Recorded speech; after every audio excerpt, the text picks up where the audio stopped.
en cuenta todo esto, ya que los cuarteles, podríamos decir los cuarteles, ya que acá uno de los cuarteles que hoy por hoy es un museo en donde estuvo el mariscal Francisco Solano López en compañía ya de Alicia Lins. Esta población fue fundada en el año 1860. Es su santo patrono, como vemos acá la iglesia cerca, es una de las iglesias principales de la época, y su santo es el San Atanasio, que se celebra el 2 de mayo, es su fiesta patronal. Lo que nosotros podemos hablar de este cuartel es importante, ya que guarda reliquias de la época, de la guerra contra la Triple Alianza, utensilios, usos personales del mariscal, como también de Alicia Lins, aparte de esos utensilios de familiares, de cocina, elementos de labranza, elementos de la guerra. Entonces, por eso es muy importante, y yo creo que se debería darle mejor importancia, más interés para el turismo, que con el camino hoy por hoy. Y tenemos asfaltado de Pilar hasta acá, Isla Umbú. Exactamente, tenemos asfalto, anteriormente no teníamos y era mucho más difícil llegar. Hoy por hoy se puede llegar, gracias a Dios, a Isla Umbú. Lleva el nombre de Isla Umbú, según historiadores, de que esta zona, una zona muy fangosa y que estaba lleno de plantaciones de árboles ombú. De ahí viene el nombre de Isla Umbú. Pero es Umbú. Es Isla Umbú, Isla Umbú, no Isla Umbú. Es reconocido con ese nombre. Y también lleva la denominación del coronel Pedro Hermosa, que estuvo en esa época de la guerra. Exactamente, sí, porque fue el coronel Pedro Hermosa se había casado por Juanita Pessoa, con Juanita Pessoa. Que el mariscal tuvo también una relación, tuvo hijos con sí, exactamente, Juanita Pessoa tuvo relación con cuando coronel Francisco Solano López, cuando estuvo por acá. Entonces, por mucho tiempo era compañera de Solano López, Juanita Pessoa, que hasta hoy, ¿verdad?, se mantiene su exvivienda en la ciudad de Pilar.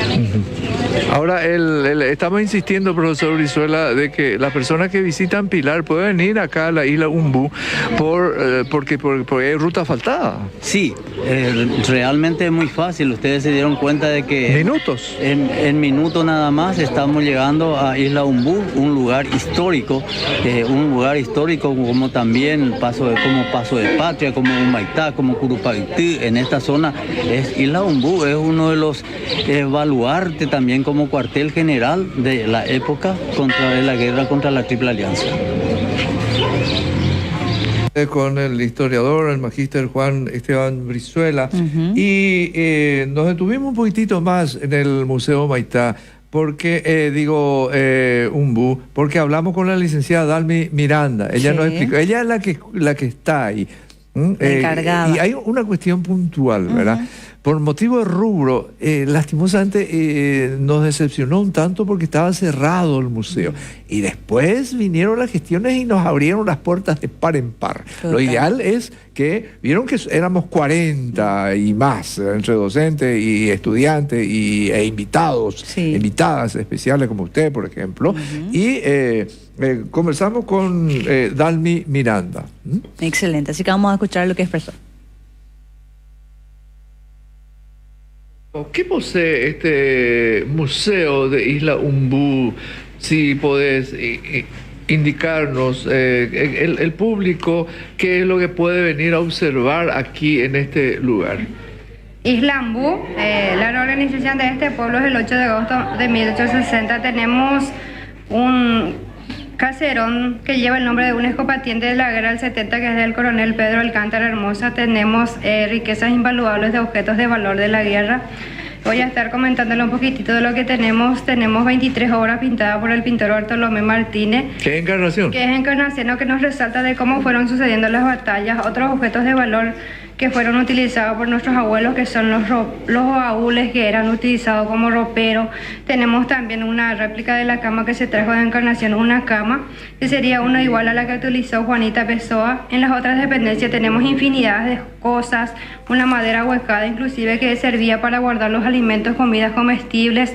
Tenemos también las hamacas de cuero de la vaca, vacapío, vacapireo, yiapoacue. Tenemos los cántaros que mantenía bien fresco el agua, el mortero o el angua para machacar los granos de maíces y maíces, inclusive que eran multiprocesador de las carnes, restos de utensilios agrícolas, restos de palas de arado, el telar que había mujeres con esas grandes creatividades, las planchas de hierro, las pavas de hierro.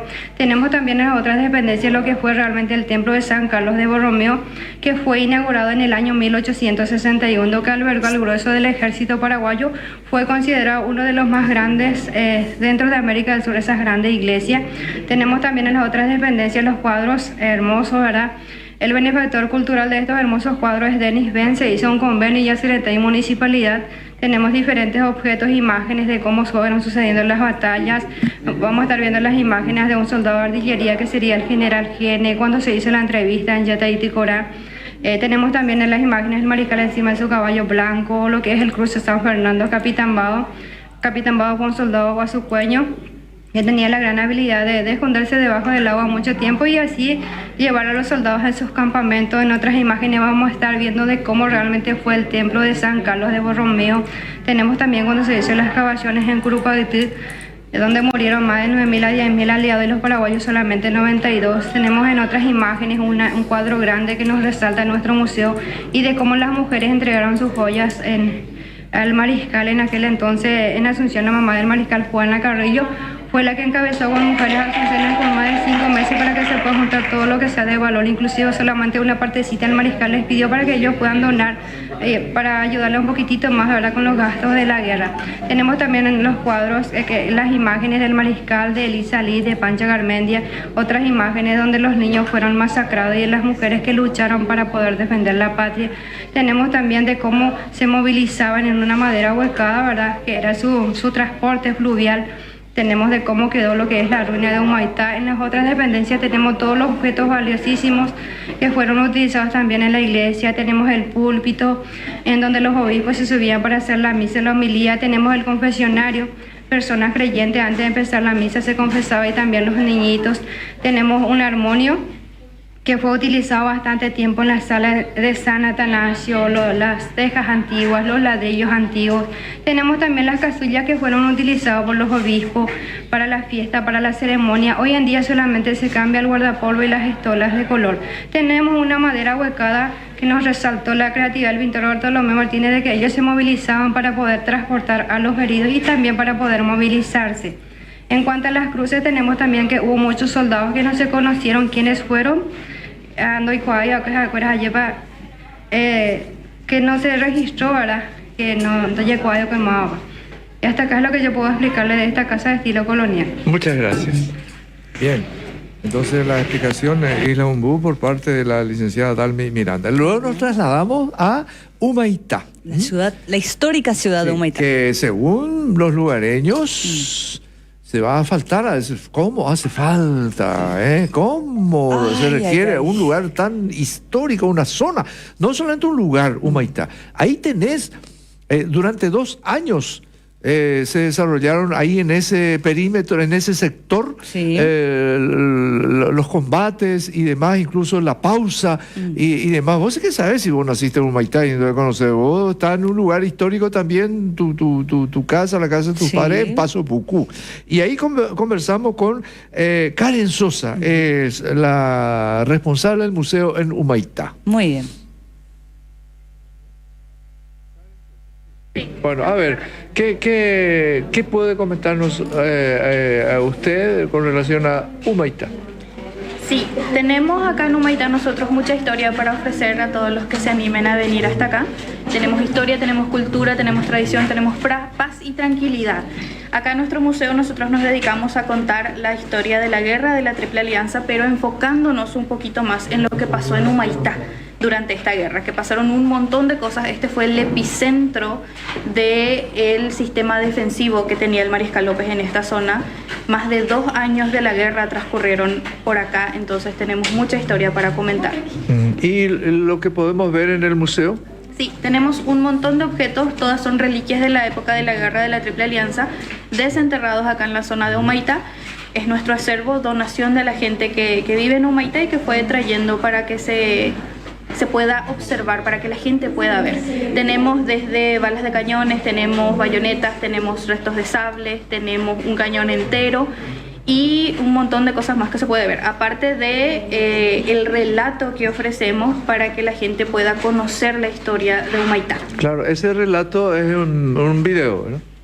El video es a modo de introducción, justamente porque normalmente la gente no viene conociendo absolutamente todo, viene con ganas de conocer.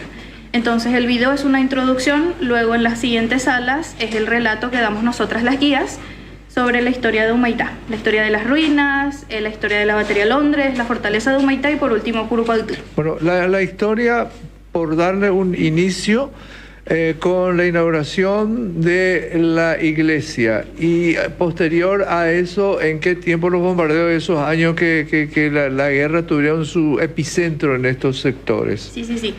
La iglesia se inauguró en enero de 1861, ¿sí? El bombardeo comenzó en agosto de 1867. Fue desde el río, a una distancia aproximada de 3,5 kilómetros, y eso da justamente comienzo al asedio de Humaitá, que terminó durando 11 meses en total. La resistencia de Humaitá, casi un año. ¿Recuerda la historia cuántos muertos por sectores? ¿Sectores? Sí, los de la Triple Alianza y Paraguay. Sucede que es una cuestión difícil esto de numerar esto. Por ejemplo, puedo yo decirte las bajas que hubo según diferentes versiones en la batalla de Curupaytú, por ejemplo, o en la resistencia de Humaitá también. Pero en general está complicado. Entonces lo que yo puedo decirles es que acá en Humaitá tuvimos una resistencia, fueron 3.000 soldados que resistieron los ataques de los enemigos, y de los 3.000 fueron tomados prisioneros aproximadamente 1.100 soldados. Y fueron muy pocos los que salieron del cerco que el enemigo hizo alrededor de Humaitá. Y en el sentido de que cuál es la importancia, tanto turistas extranjeros como paraguayos que vienen y viven esa historia aquí. Sí, así mismo es. Hay mucha gente, viene mucha gente, sí. El único inconveniente que nosotros tenemos es el camino, obviamente, pero eso ya está en vías de ser solucionado, gracias a Dios. Y la gente que viene a vivir la historia realmente, viene queriendo conocer aún más de lo que ya sabe, y nosotros nos dedicamos justamente a comentarles todo eso. ¿Cuántos kilómetros de Isla Umbú acá? De Pilar a Humaitá son 40 kilómetros. Hasta Isla Umbú, asfalto. Asfalto un poquitito. Yo en lo personal recomiendo no utilizar el camino de Isla Umbú, sino el camino de Boquerón. Hoy, luego de esa torrencial lluvia, ¿cómo está hoy ese trayecto que usted dice? El trayecto que yo le menciono es enripiado. No se afecta tanto por las lluvias. No tiene arena, como si tiene la parte de Cambacoa en el camino de Isla Umbú. Entonces, yo siempre les recomiendo a la gente que utilicen el ripio, porque yo he recibido mucha gente con vehículos bajos que vienen por... Bien, ahí estamos. Entonces cerramos con eso, cumplimos nosotros con la audiencia, recomendamos que haya delegaciones estudiantiles o de lo contrario quiera hacer un tour por nuestro país. Totalmente. Ahí tiene un sector histórico, y nosotros nos poníamos, ya nos vamos a la